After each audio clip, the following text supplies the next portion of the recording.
What's up friends, I'm back again to discuss our third question. Is there a life after death? Is the death ultimate end? Every human have this question in his mind because it's only the human who know that they're gonna die one day. But what death is? And is there a life after death?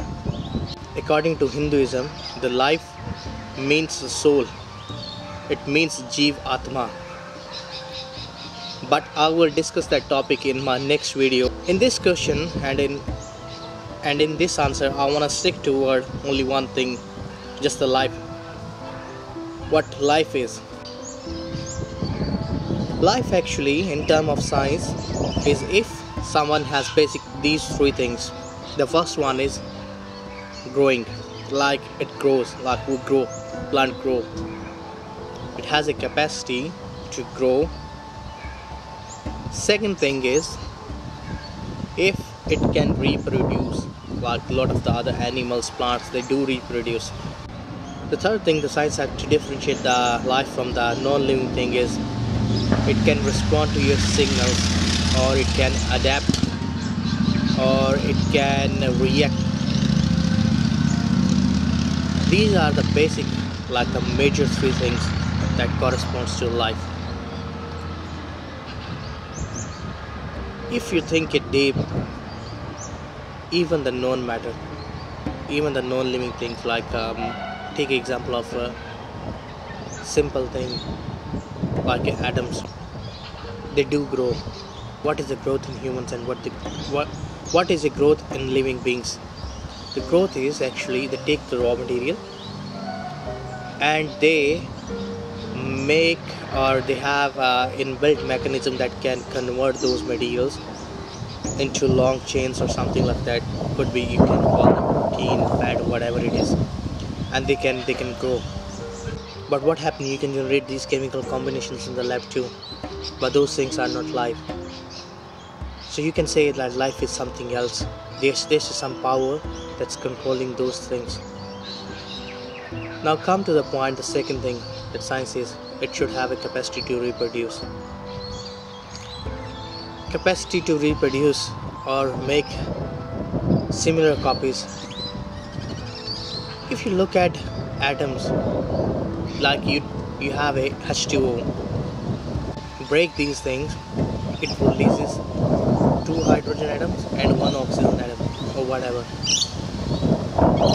There are mechanisms of nuclear reactions, nuclear fission, nuclear fusions. What they are doing, they're doing the same thing what we are doing.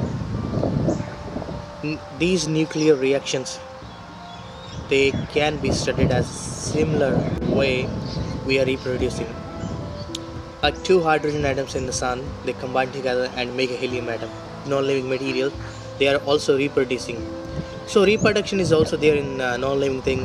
Growth is also there in non-living thing. The third is they react to some situations, conditions, atmosphere. They have a capacity to adapt. So if you look at an atom, the smallest thing of non-living matter, it do react to certain conditions. It can react to form cations, anions, compound and other things. So it do react to certain situations. So if you think deeply, this side is a non-living side, like science called it's matter. These are the living things. Science called them human beings, plants, animals, whatever. Both of these things, they have a similar, like you can say, like homologous form of things. They do reproduce, they do grow, and they do react to certain situations. Then what's the difference between us and them? Why we say we have life? Why we say we are living? There's something in us that is controlling our body, or we can say that is controlling the non-living material, like our flesh and other things and other chemical compounds. In Hinduism, we call it like Atma.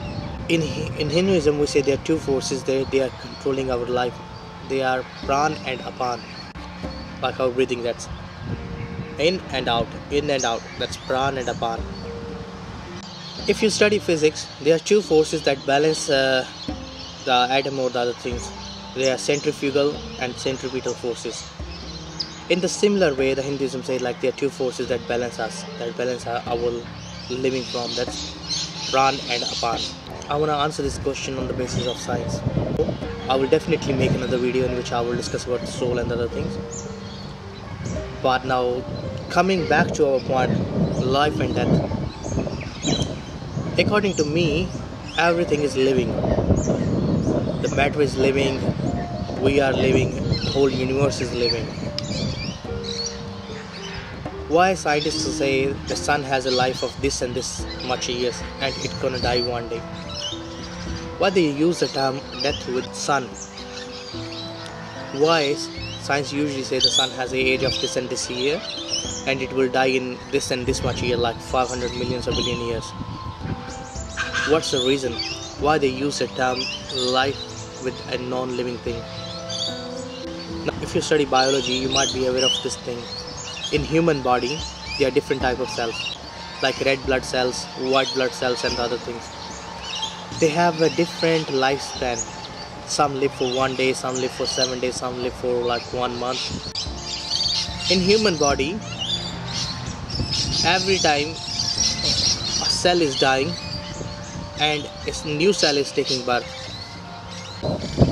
Or you can say, like every day or every time or every second, a part of you is dying and a part of you is taking birth. It seems complicated. It seems amazing. Like every day or every second, some part of my body is dying and some part of my body is taking birth. So you can think like life and death, they go side by side. They go parallel. If there is a life, there is a death. And if there is a death, there is a life. These two things, they are like two sides of a coin. So in scientific way, we can say like there is a life after death. Death is not the end and life is not the beginning. And these two things, they control the whole universe. And they are necessity for the existence of universe. Okay friends, so this was the answer to my question, is there life after death? And if you are new to my channel, do subscribe, hit like if you liked my video, and share it with your friends. Thank you so much. May God bless you.